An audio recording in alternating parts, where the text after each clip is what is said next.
Baddest man in the world. What does that mean? What does it mean to you? Baddest dude in the world, I thought was an extremely simplistic term.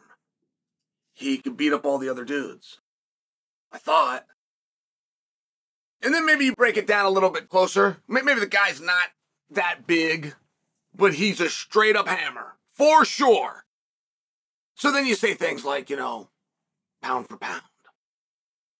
And without even going any further into the discussion, even if you add the caveat of pound for pound, I feel as though we know what it means. He could beat up every other dude.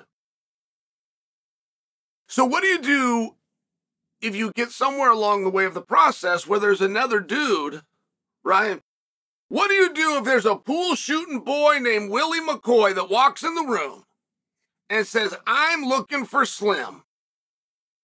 What do you do then if Slim doesn't answer? Can Slim get away with saying, I am the baddest dude in the world?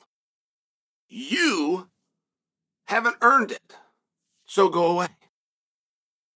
Would you let it slide? You, the opinion. You, the onlooker. Because y'all know who the baddest guy is.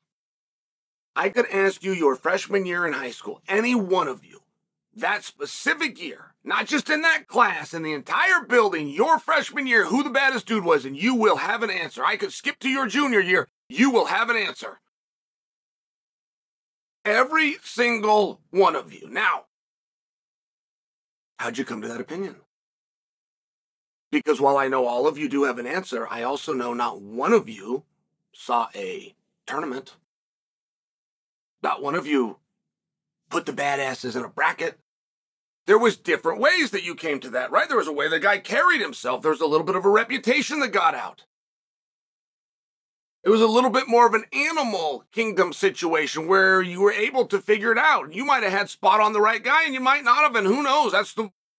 You move through life and that answer remains the same. But what would you do when the pool shooting boy named Willie McCoy comes in the room and says, I'm looking for Slim? If Slim says you're not good enough, you want to know one that I saw? I was in high school. I can't remember this guy's name. But he kind of looked the part. He had the hat and he wore it backwards. There was something called a starter's coat. It was kind of a big deal back then. I remember he had the starter's coat. And he went by one name. And his name was like Chancey. Something like that. And I never knew, because he was a different grade than me. I never knew if his first name was Chancey, his last name was Chancey, or if a nickname given to him was Chancey. But he was known well enough throughout the school that he had one name applied to him. That's got to mean something. And Chancey got in a beef, actually with a neighbor of mine named Steve Axe. And I was teammates with Steve. I knew Steve was actually a tough guy. I just knew the rest of the school didn't know it. This Chancey guy was a lot bigger too. So whatever happens, and they're going to have to get into a fight. Chancey puts the word out. He puts the threat. And when Chancey put the threat out, Steve said, okay. So Chancey's response was, well, you know what? Come to think of it, I respect this literally what he said in 1992 at Westland High School. He said, I respect so much that you're willing to step up and fight me that I'm not even going to do it. I'm not even going to. I respect so much that you're willing to take the ass kicking that I so clearly could give you. Hell, I might as well we just shake hands and move on about our life together. Steve said, all right. Steve shook his hand, and that was that. But the kids in the hallway bought it. They went for it. And the hierarchy still remained. Chancey, with the backwards brimmed hat and the starter's jacket, and old Steve was still way down here. It worked. So you get up to the pros. See, there's nothing that happens in the hallways. There's nothing that happens on the playground, on recess. Nothing that doesn't carry over to the cage. When you're thinking of ways to market and or promote a fight, you don't have to go to the biggest sold out ones. You could just go to one that you really wanted to see, whether it ended up happening or not, that happened in your own local junior high, grade, or high school. It carries over the same way. But there is elements that if the baddest dude, he's got to do. Let me use Rickson Gracie, for example. Rickson Gracie was not in a position with jiu-jitsu to be given an opportunity like Showtime that was carrying combat, HBO that was carrying combat, pay-per-view that was carrying various forms of combat. None of them even knew what jiu-jitsu was. None of them respected jiu-jitsu as an art or a form of self-defense. None of them were willing to part money, roll out the cameras, sell the seats, pop the popcorn, fill the cups up with beer, put on an event. So, Rickson made it real simple. I am the baddest dude. There's my door. Anybody who would like title of baddest dude, walk through that door and take it from me. In exchange, you don't have to call ahead of time. You don't have to warn me and let me know it's coming. You would have a meaningful advantage if you know that it's coming and I don't. Either way, take the advantage. We don't have to weigh in. You don't need to bring judges. You don't even need to wrap your hands. I'm not even going to tell you what the rules are because there are none. In exchange, I will not punch you in the face. I will not poke your eye. I will not dig in your groin. And when you've had enough, just tap and I'll stop. And this was an open opportunity. And a lot of guys took it. Hugo Duarte took it right on a beach in Rio de Janeiro, Brazil. No warning, no rules, but when you've had enough, you tap and I will stop. You don't have to stop for anything. I will stop when you say you've had enough. Now, that is a very intimidating proposition by anybody. That mere proposition is going to get you some cred. Once people start calling that in, it's going to get you even more cred. But that's a very different approach than what so many others would do, which is you have to have a certain standing before you even get a run at me. I think there's room for both. But I will share for you, if somebody is going to call themselves the baddest dude in the world while they're refusing fights, do they refuse a fight and then they say because you haven't earned it or you don't deserve it? Fair enough. They might not have earned it and perhaps they don't deserve it, but you now don't get to be baddest. The baddest man gets respected. He doesn't have a twerp calling him out, for one. And we never have to know if the twerp is being sincere or not, if the twerp is right there in his face saying, let's go. It's an interesting spot. And I do have to wonder, you will get a lot of credit in our sport if you're an underdog, if you go into something, whoa, I can't believe he would do that. There's a part of that that's true. But the litmus test is, will the dude serve the other side of the coin? If I'm going to walk into a boxing atmosphere with the world's greatest boxer, that is a very intimidating situation, isn't it? There's really no way out for me. There's ways out of a wrestling match. There's ways to get pinned. There's ways out. There's ways that it's less painful. There's way out of a grappling match.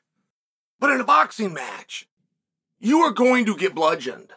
You're going to hit. There's really not a way out. And it would take a courage, wouldn't it? But the baddest man in the world wouldn't mind that. He would be equipped with that kind of courage. The question just becomes, does he have it in reverse? Like, to remove all pressure from a situation, going into boxing, going into somebody nobody else would do. World, can't believe you're going to do it. Far more their reactions, I can't believe he's going to do that, as opposed to, well, he's actually got a way to go. He could win. Going into something like that, the litmus test is, would you do it in reverse? Would you take on a pool-shooting boy named Willie McCoy? That's the entire question. And I see some of these guys, and I don't believe the answer is yes. I just don't believe it. I don't believe there's any athlete in the world that looks at the Olympics and says, that's not big enough. That's not big enough for me. I'm an athlete. I'm aspiring. I don't want to do that. I love my family. I love my country. I love to represent my family and my country in sport. But the Olympics isn't right. I don't believe that. If you're the best boxer, if you can command $10 million, if you're willing to step in and do something that other people aren't willing to do, why wouldn't you try to make the Olympic team? Why wouldn't you go make the Olympic team? Why wouldn't you try to win a medal? Why wouldn't you go and get the medal? And the answer isn't because I only do it for pay. They're paying all those Olympians. You think Jordan played in the Olympics and didn't make money? You think Kobe played in the Olympics and didn't make money? Don't do that to me. There's all sorts of pay.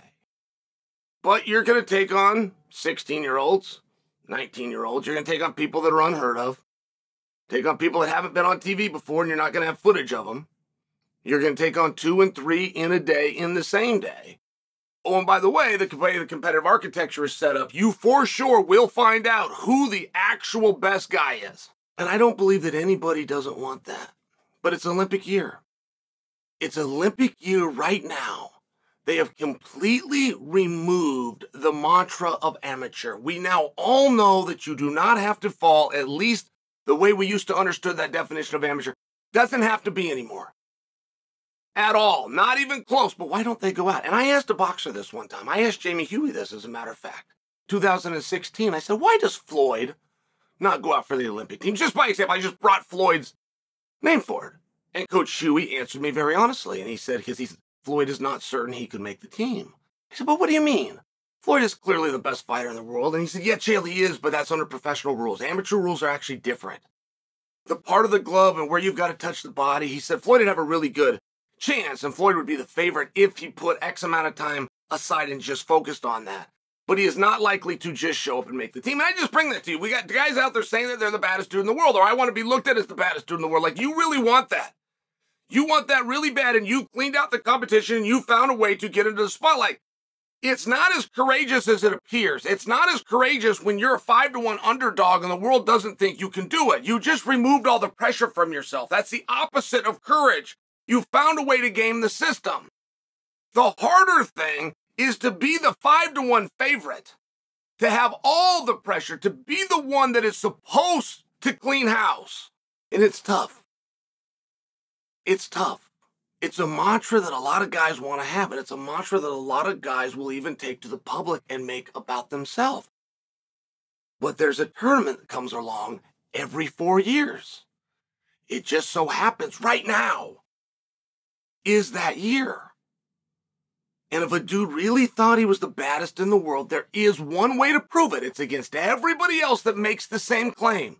No respect for what you were going to do, and no tens of millions over here, and no, I did this sport while I did that sport. Anybody with a heartbeat can raise their hand, and they will whittle it down under an architecture to one person's on the podium with the gold medal. But all of the guys that claim to be the baddest, not one of them has yet to enter that process.